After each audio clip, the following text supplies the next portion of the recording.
Pada 14 Juli 2025, 63 sekolah rakyat mulai beroperasi di sejumlah daerah, menyusul 37 sekolah rakyat beroperasi pada akhir Juli hingga pertengahan Agustus 2025.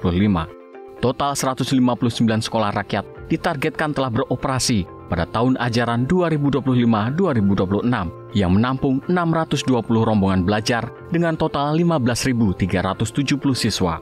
Kurikulum sekolah rakyat mengacu pada standar pendidikan nasional dan menerapkan materi penguatan karakter dan keterampilan. Seleksi dilakukan secara bertahap, diawali dengan verifikasi status ekonomi, dilanjutkan dengan tes akademik.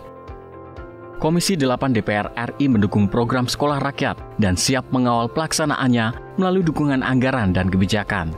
Menurut Ansori Siregar, melalui sekolah rakyat, anak-anak dari keluarga miskin dan miskin ekstrim bisa mendapatkan pendidikan secara gratis, baik jenjang SD, SMP, maupun SMA. Khususnya yang berasal dari kategori desil 1 dan 2 dalam data tunggal sosial ekonomi nasional. Melalui program berbasis asrama, peserta didik sekolah rakyat akan mendapatkan pendidikan gratis, termasuk makan, pakaian, dan tempat tinggal yang disediakan negara. Kita sudah menggelontorkan dana anggaran sekitar 1,2 triliun untuk sekolah rakyat ini.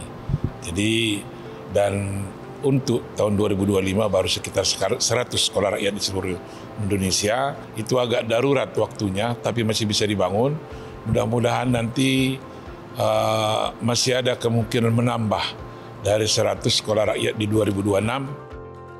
Secara terpisah, Alimuddin Kolatlena menekankan pentingnya verifikasi lapangan secara ketat dalam proses perekrutan peserta didik sekolah rakyat agar benar-benar merekrut anak-anak dari keluarga miskin dan miskin ekstrim.